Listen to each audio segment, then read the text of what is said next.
welcome to XGW Freedom Fighter channel. And that's exposes the wrong doctrines and peculiar beliefs and practices of Jehovah's Witnesses. Today is October 1st, 2021, and this is the first day of the filing of candidacy for the politicians here in the Philippines from local level up to national level for the coming 2022 national election.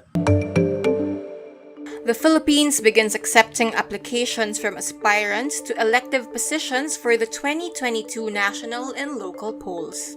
During the first day of the filing of Certificates of Candidacy or COCs Friday, October 1, boxer turned Senator Manny Pacquiao is the first to officially vie for president.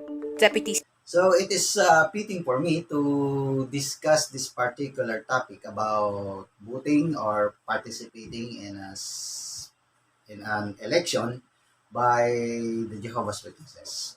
What do they do when there is an election in their country? And what I'm going to discuss here is, of course, the things that happens when it comes to the election being conducted here in the country, the Philippines. So to start with, the process of election or selection of our national and local leaders here in the Philippines is being governed by the Omnibus Election Code of the Philippines, a body of laws being enacted by the Philippine Congress to govern and uh, the process of selecting our leaders to an election here in the Philippines. So, and that particular law, there are also offenses wherein offenders are going to be punished if they violate those provisions and the omnibus election code. Well, as we know it, we who have become the former Jehovah's Witnesses and the Jehovah's Witnesses themselves know it that the Jehovah's Witnesses has this particular belief or peculiar belief that they do not participate in an election, more particularly a political election. And it is very clear in their answer or in their article being published in their November 1 Watchtower 1999, pages 28 to 29, and their what I'm reading here is from their own website, jw.org, Watchtower Online Library, under the article Question from Readers. The question is, how do Jehovah's Witnesses view voting or voting in an election which is political exercise like national election here in the Philippines. So to say it straight, to summarize it in a sentence, Jehovah's Witnesses do not vote. But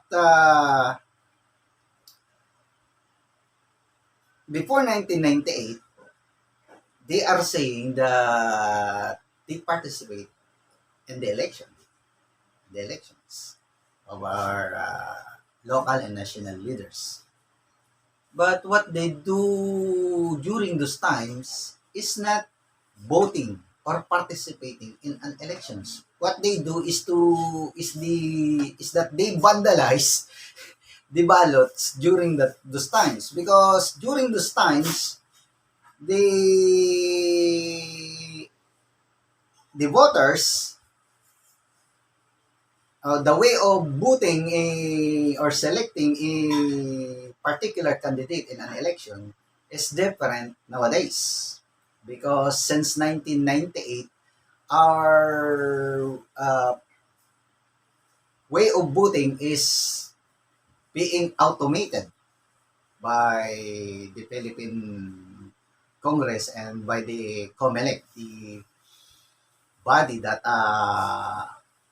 administers or govern this practice of selecting our leaders in national or local elections. The COMELEC. So, before 1998, a Filipino voter, will have to write in the ballot the name of his candidate for a particular position. And during those times, if a Jehovah's Witness, Filipino Jehovah's Witness will go to the polling present, the write the word neutral in the ballot. So those who count the ballots is somewhat amused that what was written there is not a name of a person or a particular candidate, but the word neutral. And they did that to stress their position that they are neutral and when it comes to political activities. So the Philippine government is and jurisprudence is very or kung this society in a whole is very lenient to this kind of practices of the Jehovah's Witnesses, because maybe they just the politicians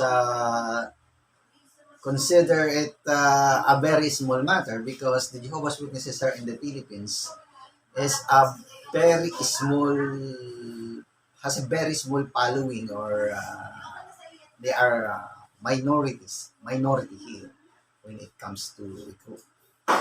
So they just overlook. But since 1998, the election of 1998, when the process of voting is being automated,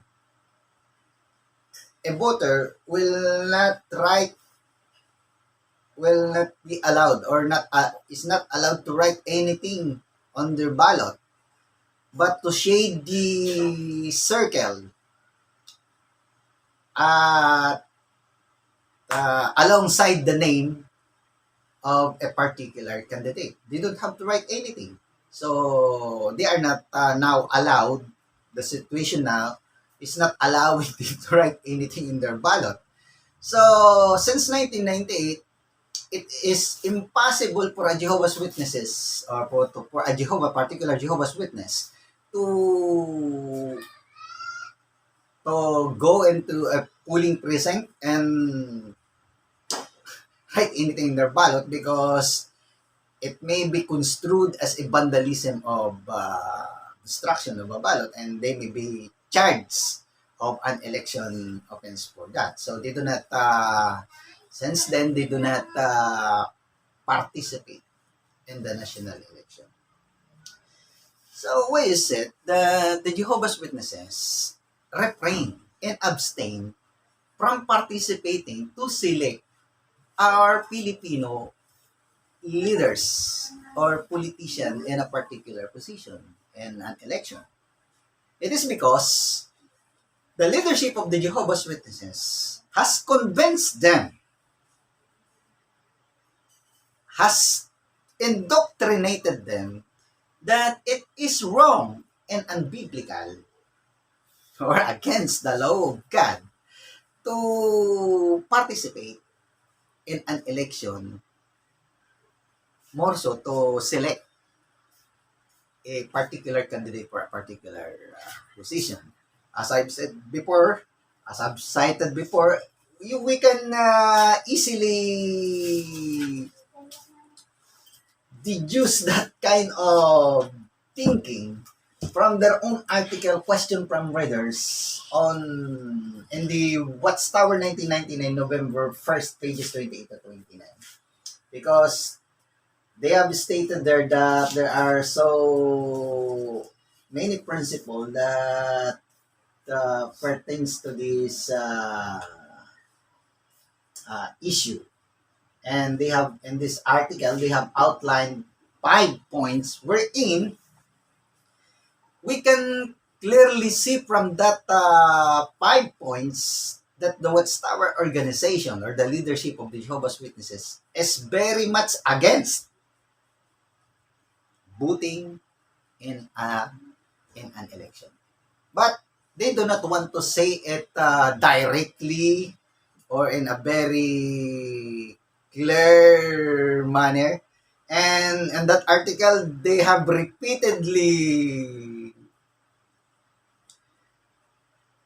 stated that the decision lies on the personal decision of their member.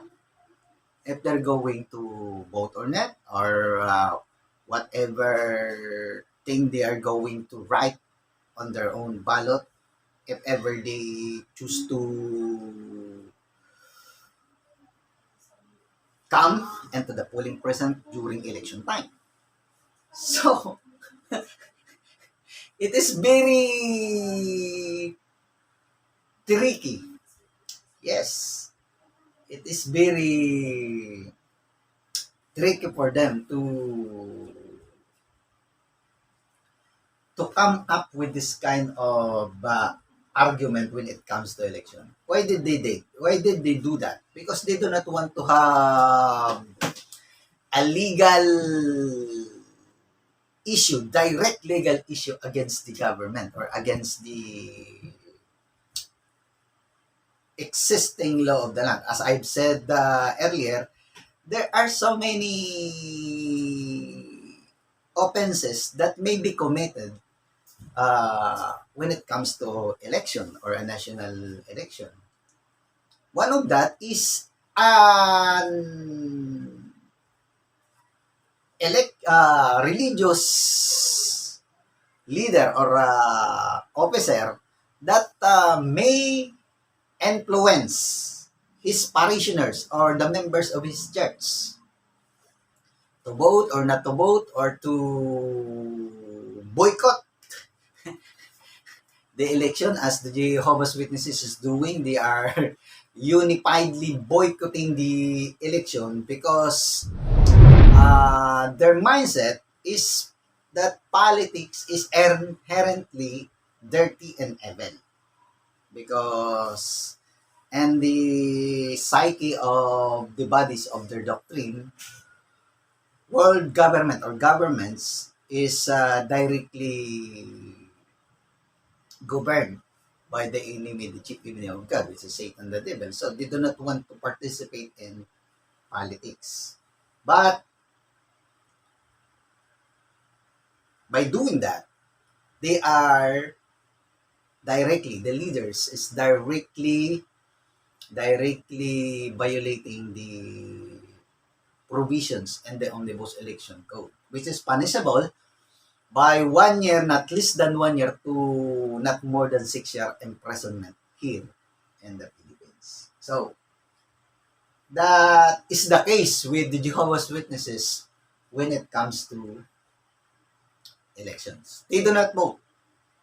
Now, they cannot